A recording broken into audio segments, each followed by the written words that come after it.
What have we picked up from the first one? Harry, you had your hand up?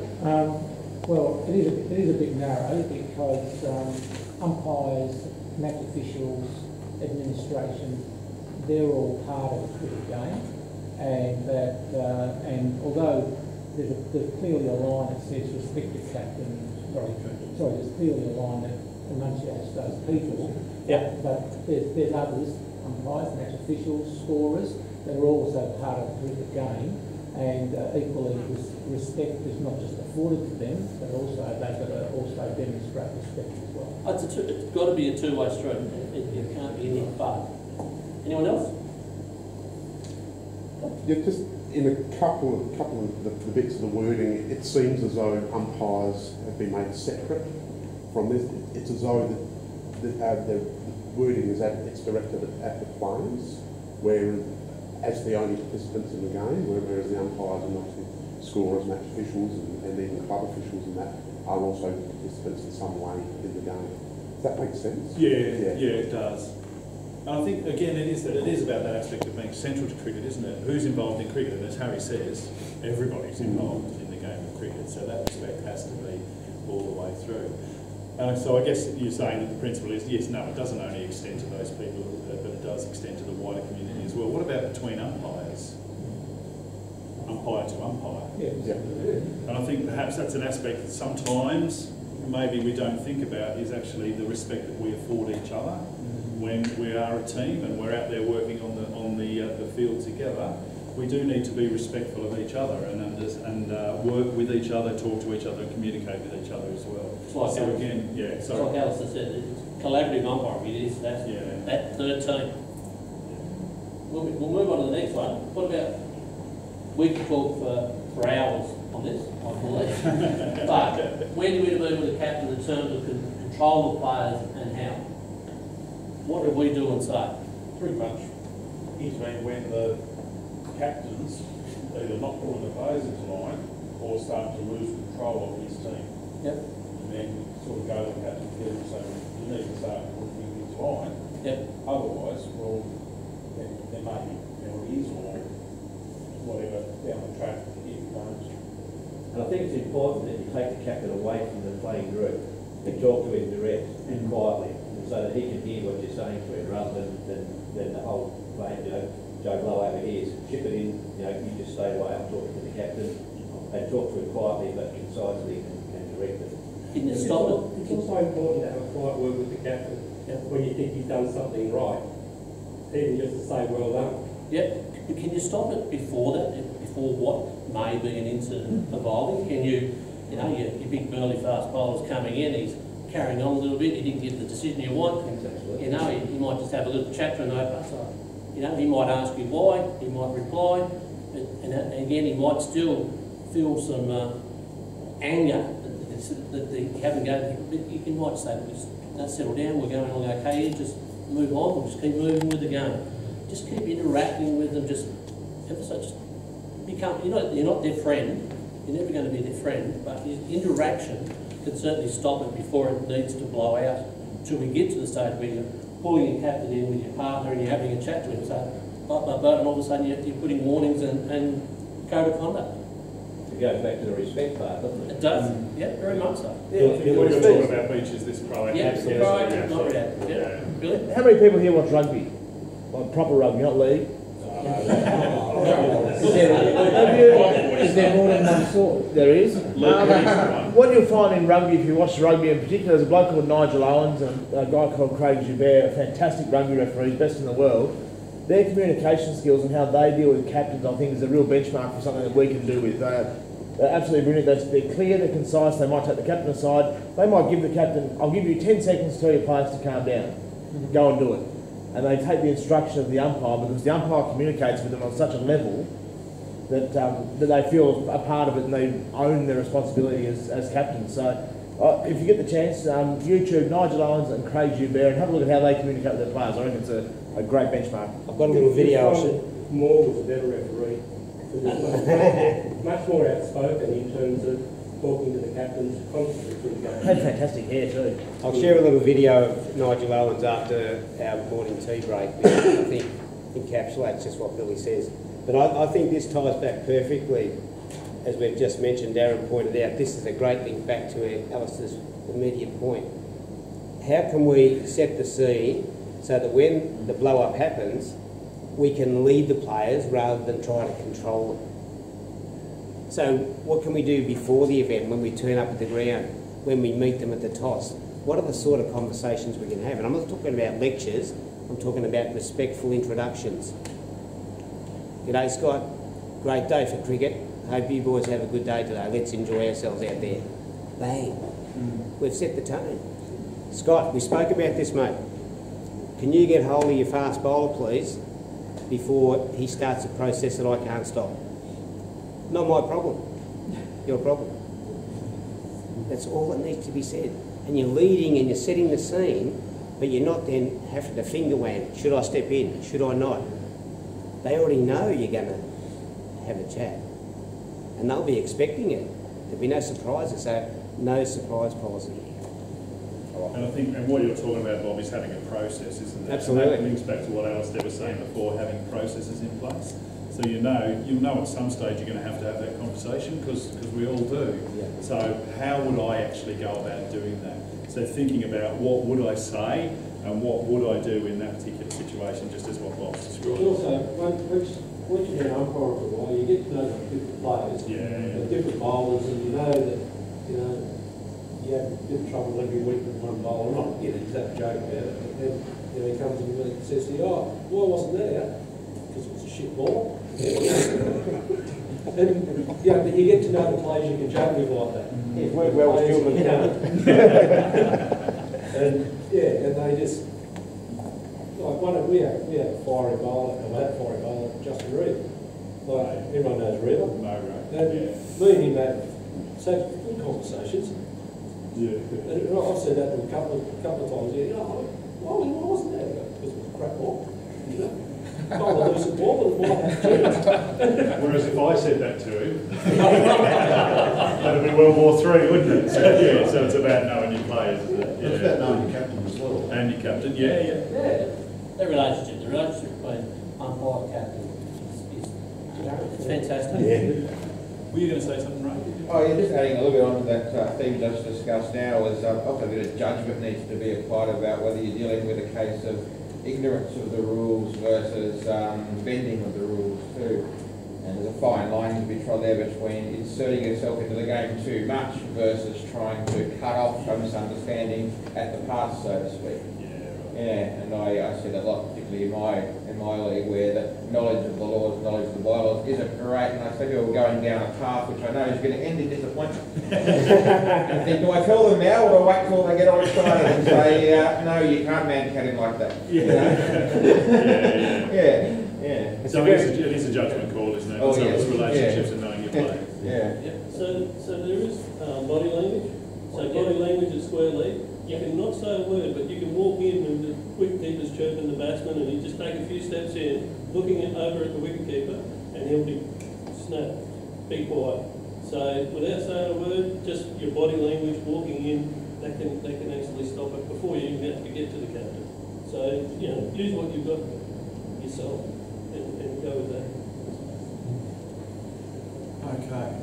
All right, let's move on then. So, the next law that we're looking at here is 1.2 about the nomination of players. So, what the laws, the rewrite of the laws has done is given a little bit of clarity around who can nominate and the conditions after the nomination if the captain is not available. So, what's important here is looking at pre-match routines leading up to the nomination.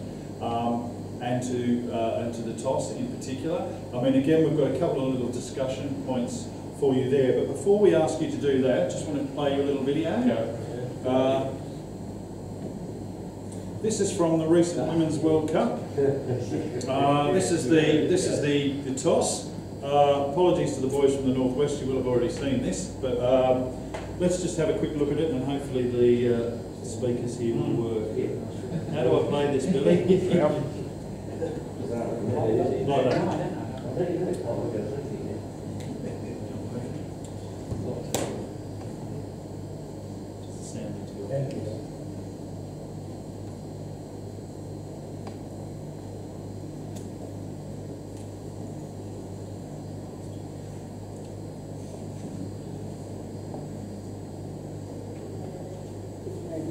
so we hope that we get that advantage.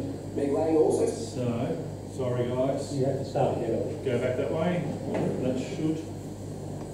There was controversy in Australia's first match of the Women's World Cup, even before a ball had been bowled. He has come out after the coin toss and stepped in. West Indies captain Stephanie Taylor won the toss and told Declan she was having a bat, but changed her mind mid-interview with Ian Bishop. So what are you going to do?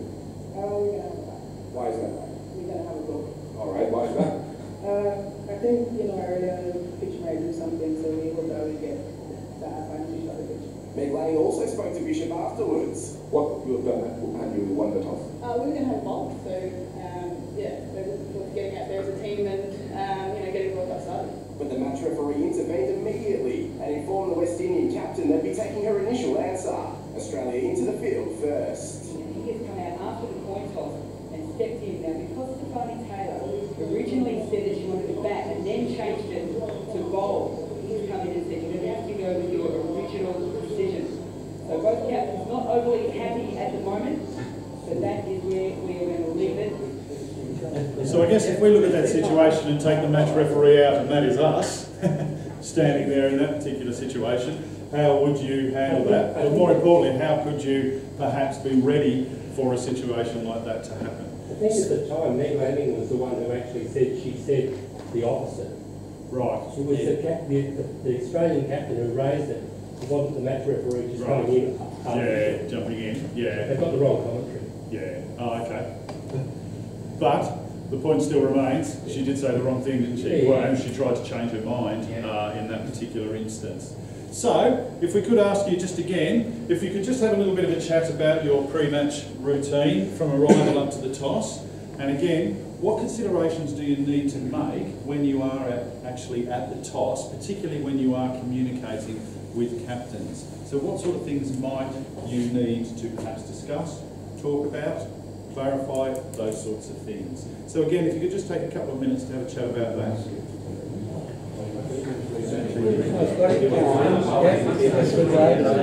Very lovely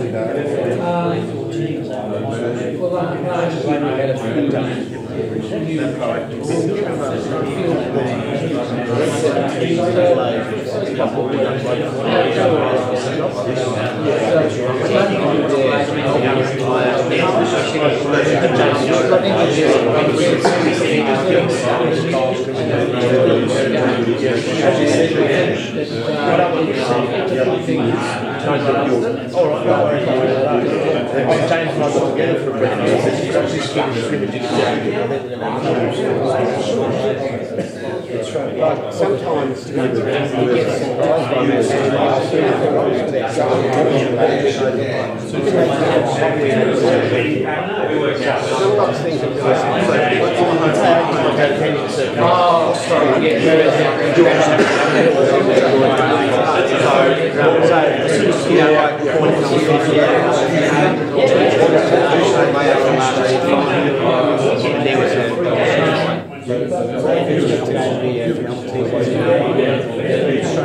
Don't go out there just how are you going to not just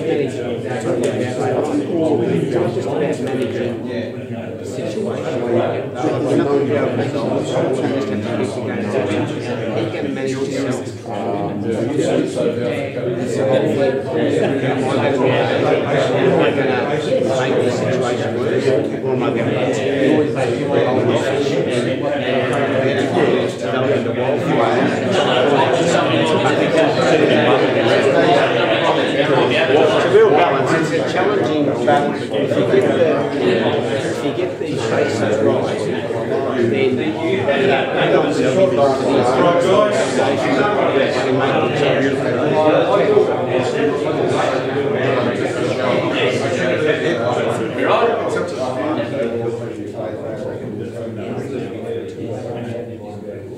So how do we address first with your pre-match routine, the arrival prior to the toss? So what do we do? What do we do? We get to the game. When do we get to the game? About an hour before. An hour before? Yep. Depends if it's raining and you want to get your wash up fee or not. Yep. So we get to the game. What do we do? How do we take our routine? What's our routine from there? Well, everyone's different. What would you do with your part? What would you do with your part? When I get there, I get everything out of my bag. Find the room first. I get everything out of my bag, set it up, ready to put in my pocket. Yep. Yeah, and then when it's time to go and do the toss, we go and do the toss, go through the rules and all that sort of thing, bylaws and whatever the case might be. Would you go out, as soon as your partner gets there, if you're there, go out, have a look around, have a walk about, have a chat to Yeah, you? put stunts in and all that sort of thing, you've got the ground. Don't forget, have a chat to your best mate, the groundsman. He's always a good one to have a chat to.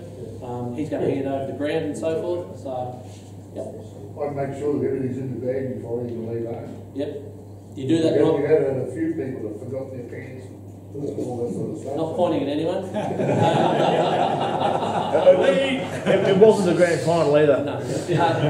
So you do that the night before or the morning? I do it midweek. Yep. And then I do it again in the morning before I leave home. Sure. Yep. No problem. Yep. I always read, whatever grade of cricket, whether it's the third, fourth, or if it's a two-day game, what the actual style of game, I always read that section of the bylaws to make sure I've got everything covered, because you can go from fourth grade to third grade to second grade or whatever, and you need to be clear on what actually you're doing on that day and making sure you've got those bylaws in your head. So because it's really easy to get them mixed up. Exactly. It's really easy to cross over in your head. So yeah. Do you write them down? Do you note them down? And you have them? Key ones. Yep. The key ones. Yep. You don't want we don't want pages of them. You just want a couple of key points for yourself as a reminder. Yeah, Harry, you had something? I don't want to get minute, I can't say. To get to minute detail, but I've got to mention this to Scotty, but one of my golden rules is really not to do anything until I find out an umpire. So don't go out into the ground, I don't do a lap, an exercise lap, if I pass the place I might say hello, but the thing to the golden rule is find the other umpire and just make sure that you're both doing stuff together. But I think the key to what Beechey and Closey are saying here is the word in their routine. So whatever your routine is, pick it, work with it and stick to it. So my routine might be to read the playing condition on Thursday and put them away until Saturday morning. It might be to ring to a partner on Friday lunchtime to see how they're travelling. But whatever your routine is, the key point of it is find it, works, stick to it. That's what's going to make you comfortable. And that's a word that's going to come up again and again today is routine and having routines and following those routines. So again, no surprises when you get them. Yep. Second question. What about the second part of the question?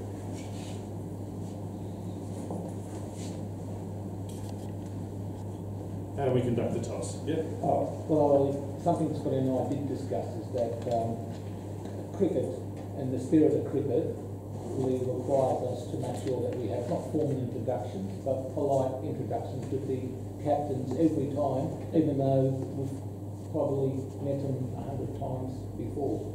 So rather than just take them as, okay, the captain and we'll just get on with the business. So there's that, and that's probably golden rule number 2 is that you always have those polite introductions at the toss. Like Bob said before, g'day Bill, how you going? Have a great day. Yeah, Fantastic day for shake cricket. their hand. Yep. That's good. Yep. And what sort of things might you talk to them about?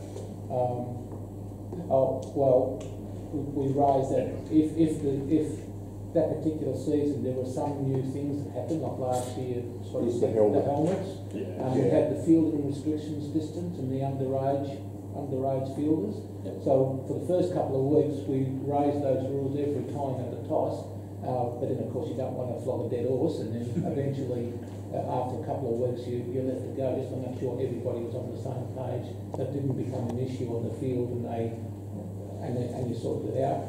It's this again, isn't it? It's being proactive. And of course you want to know who the team is at the toss as well. Before the toss. Especially with the helmet last year, because it wasn't enforceable.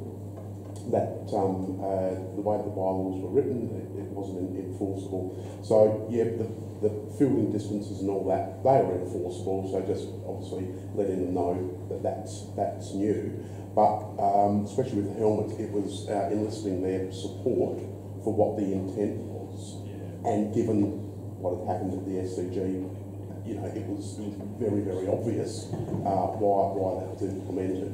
So the captains were really quite good about it.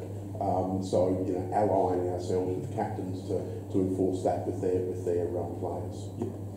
Just, I mean, I'm not saying you have to do this just because this is a determination the CA have made, but we had a discussion yesterday about this whole topic about assuming knowledge of laws, and it's a bit risky when you do that with perhaps some players, captains, clubs, whatever.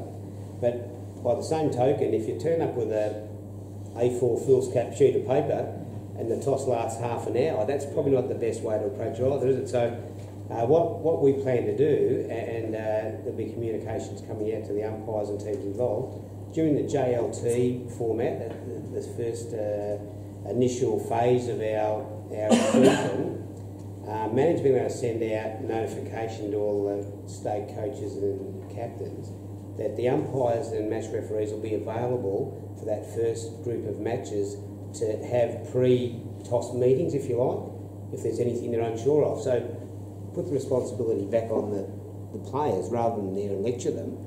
So we'll be there at this time, and you just let us know if you want to have a meeting about it, and we'll talk through the process rather than spending half an hour at the toss and sort of, going through the points. Yes? I think the answer is in part just to say that there's different rules this year. Yeah. If you're not sure about it, see us before the game. Sure.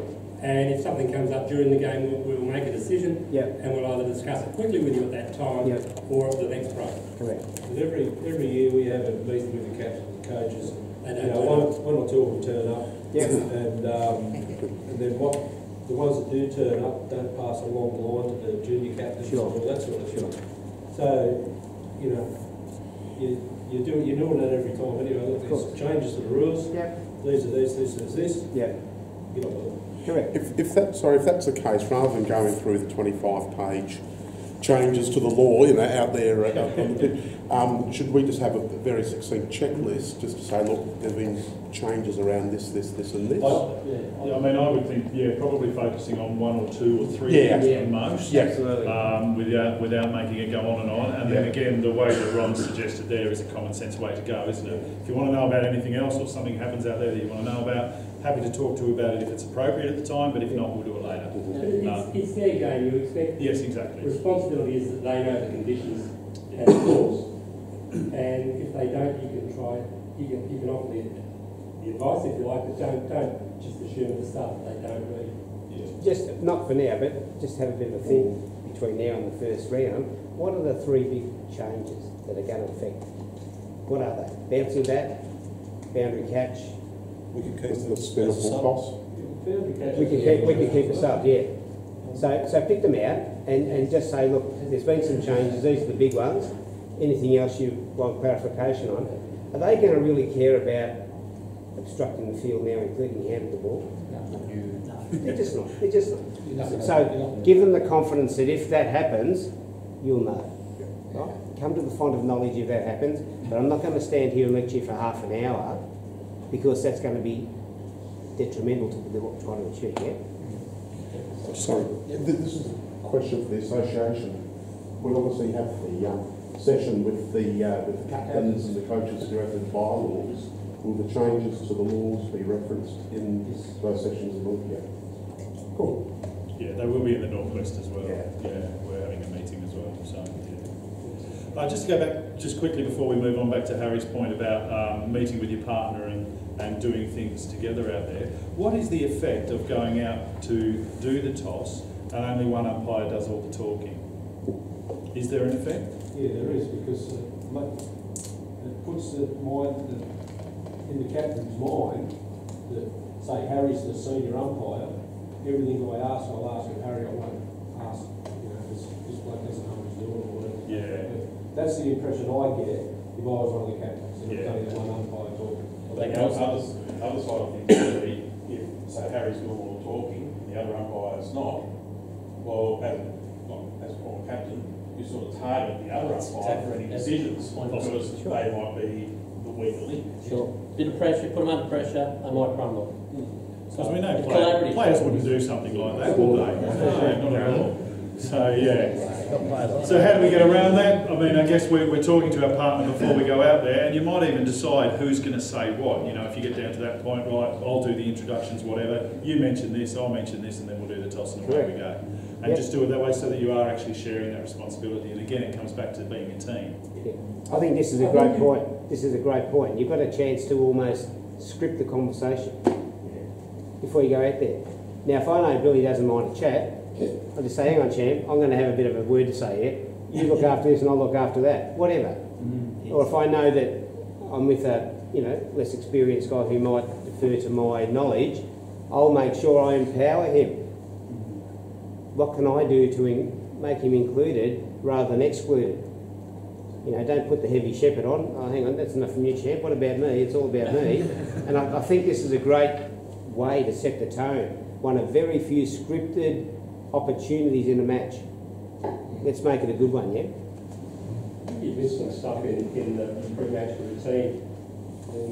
In most competitions here, the umpires set stumps. Generally do that before the toss. And they probably make sure that the home team that put the cones out to mark the boundary. There's those sorts of things. And you probably walk around the boundary as a pair to make sure that you know where the boundary is and to see that when you meet with the captains, you can confirm if there's any dangerous or suspect parts of the field that they and you need to be aware of. Yeah, and there's a lot of things to go with the routine, and I think it goes back to Billy's point there about as long as you have that routine and that routine is in place. So obviously in your association and whatever, you will have those discussions about what's expected of you in your association, including all of those things that you are talking about. But I guess the important point is actually having that routine and that those processes, those checks, all of that sort of stuff are done, and however you do that. Don't forget, as I said before, about the groundsman. If he's there before you go, he'll tell you if there's something wrong with the wicket, if there's a wet spot over there. That's information you're going to feed back to the captains at the toss. He's a great ally to have. He really is. I'm conscious that the time is pushing past, so we'll keep going. Just jumping into Law 2 now about suspension of play. Now, obviously, under the new code there now, one umpire needs to consider the conditions to be dangerous or unreasonable for play to be suspended. What's the overriding consideration in terms, if we're looking at ground weather and light? Sorry? Safety. How do we know when it's unsafe or not? Or like you see a ball that should be normally going straight ahead, all of a sudden takes a right angle turn, or there's run-up, might be a bit sloppy, you see the players slipping and sliding when they're running in. Foreseeable injury. Yeah, that's a good point, foreseeable injury. And I guess each of our tolerance is going to be different for whether we think the ground is unsafe or it's unplayable or unreasonable to actually play. In terms of life, the foreseeable injury is if the ball straight back up the wicket, are you likely to be clogged? It's the easiest way to do it. Just on to the next part of how we operate in reality. We've got one umpire here, but what's the first thing? You're going to call your mate up. You're going to talk to your mate first as well. Even if it's not happy, go and talk to your mate. So, look, I'm not happy. Fine. It's collaborative umpire. We go back to that collaborative umpire again. We're proactive in preparing for situations. I mentioned it before. We have a chat to a groundsman. He's going to tell you the weather, what it's going to be like. Most of them have got their little weather maps on them, and you'll have them on your phone as well. So use those. Use the tools that are presented to you to make your job easier. Just on the groundsman, but he also hands over the ground as well. That's correct. Yep. If you haven't got a ground, if he says, no, don't want you to play, you're going to wreck my wicket, I've got a game, might have a rep game in the middle of the week or something, he doesn't want that. He might also, don't forget, he might also cover a next door pitch as well. So you're going to have things that you're going to need to play with that you need to talk to your captain about as well. Beach, this is a really interesting one, I think.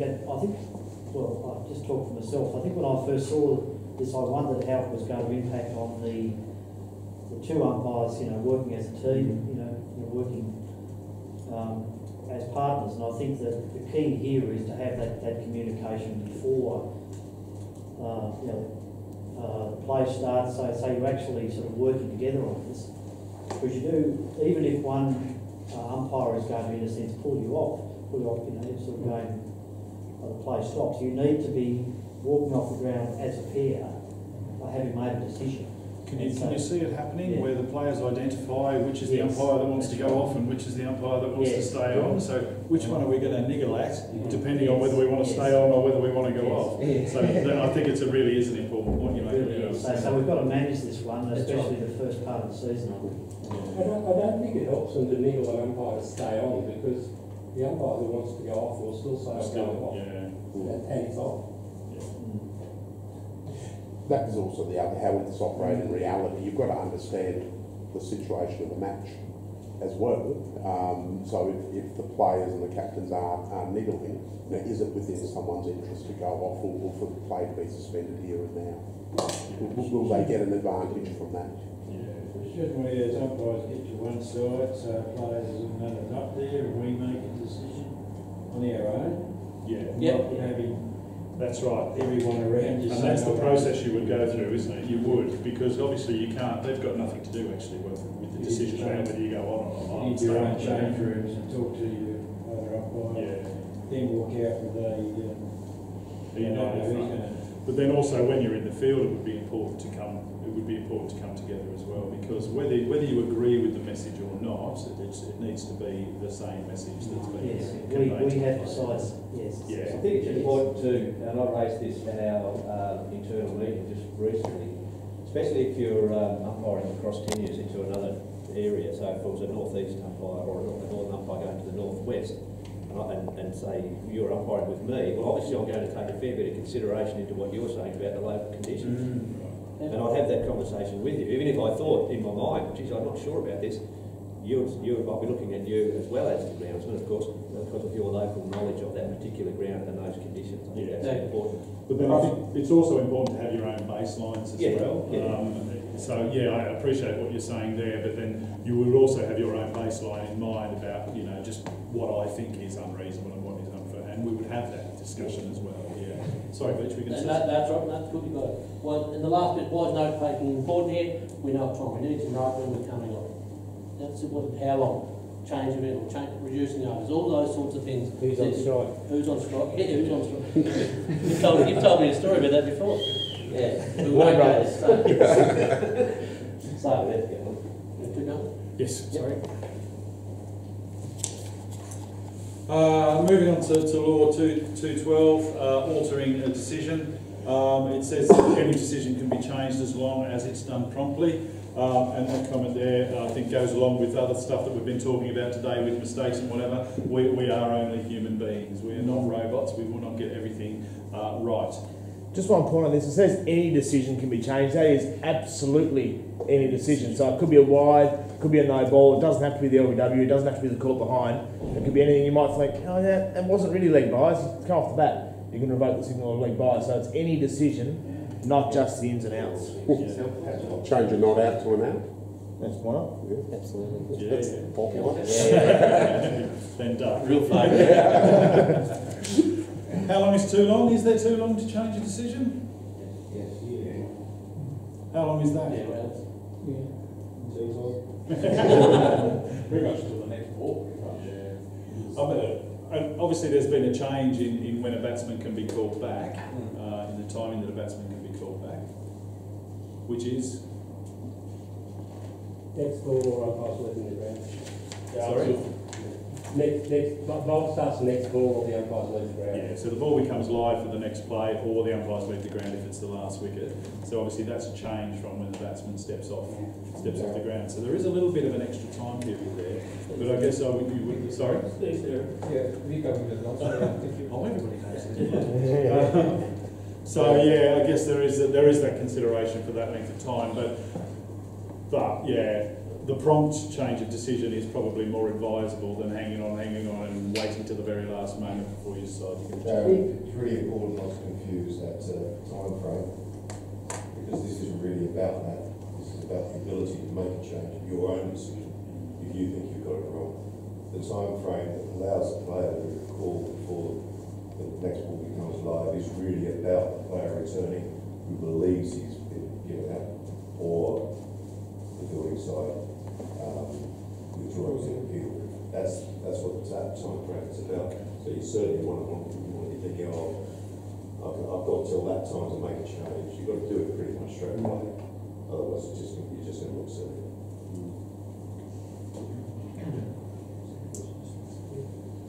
All signals now done in sequence. Why do we do that? Who are we helping out? They're another mate. Most of it yourself, because you're actually enhancing your routine so that you're going through the right sequence when it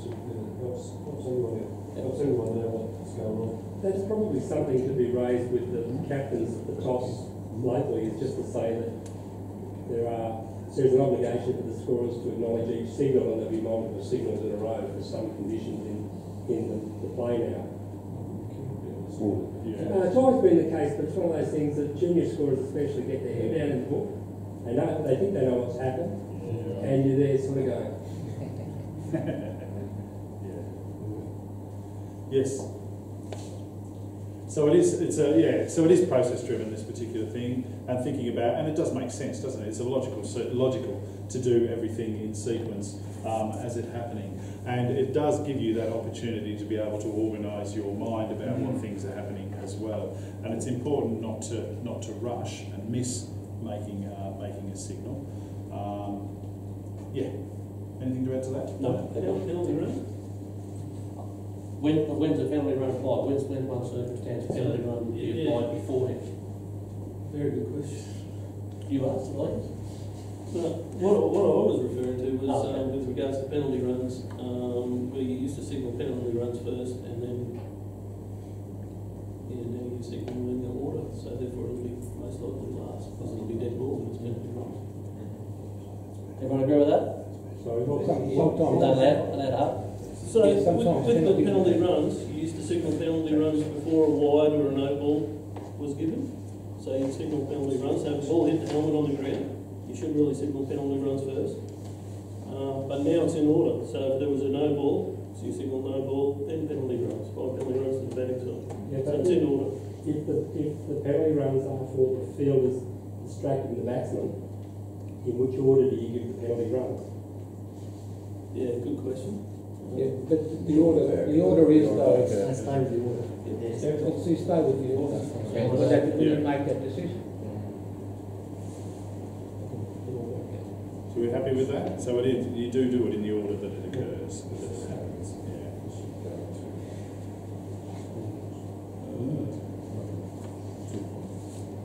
Right. Next thing, this is one that's been in playing conditions for a long time now across a whole big wide gamut of playing conditions, taking the ball after 80 full overs, matching the PCs.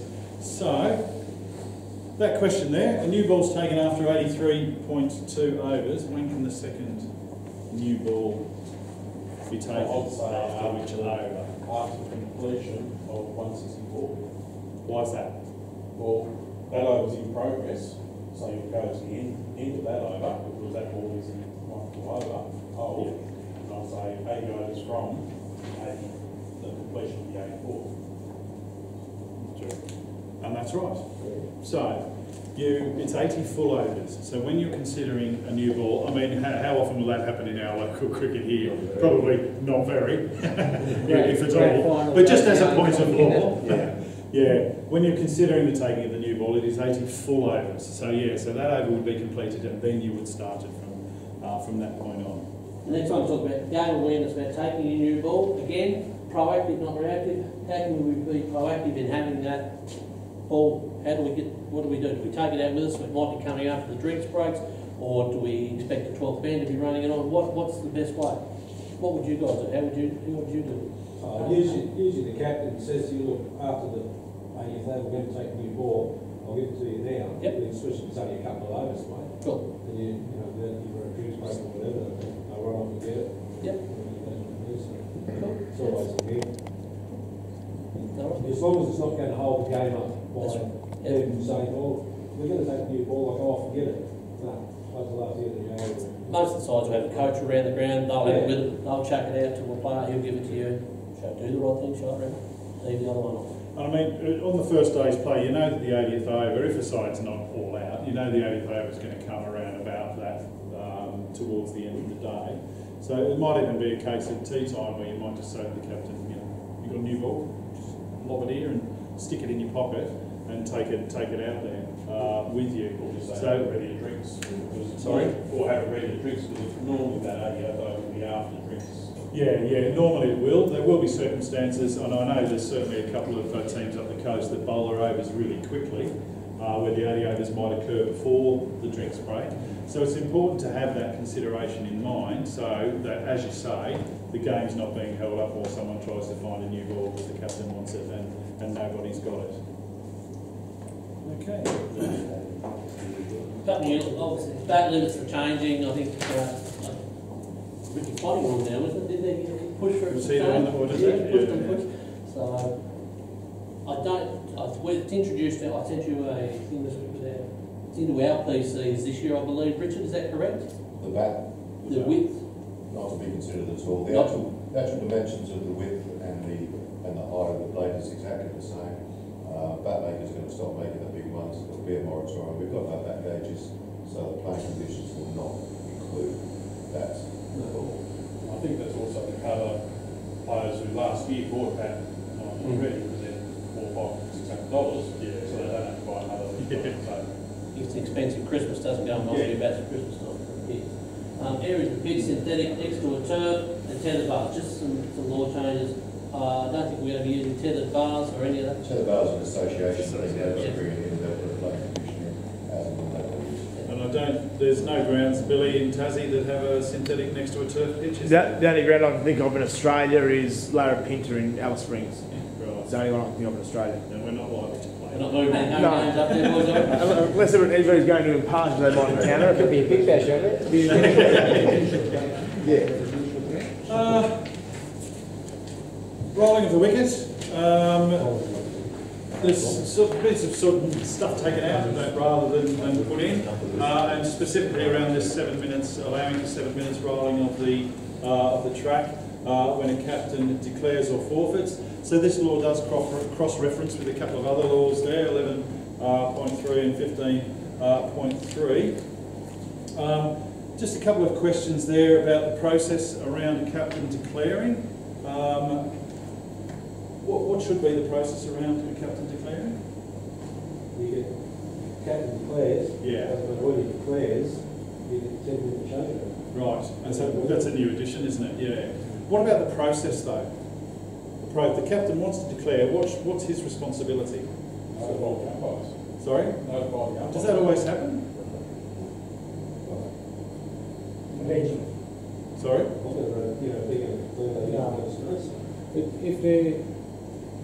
If not really, no, it doesn't happen, they sort of just walk off and you think, oh, what's happening? No, that will be declared. It's generally, in my experience in the past, sometimes it is just like, yeah, they've declared, the other team knows and whatever, but nobody bothers to tell you and nobody comes and seeks you out to let you know that actually now we've declared.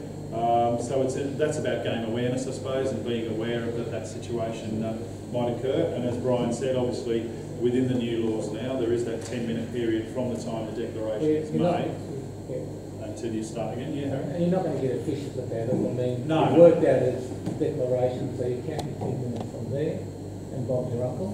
I'm not sure if Bob's your uncle or not. But if you're in a break and the captain declares, then you can only count the 10 minutes from when he tells you. Yeah. Well, there's been situations where we've come back out after lunch and the fielding side's all padded up and they're going through the batting practice. And you think, what's happened here? Oh yeah, we've declared. You're going out 4 minutes before the end of lunch to let everybody know.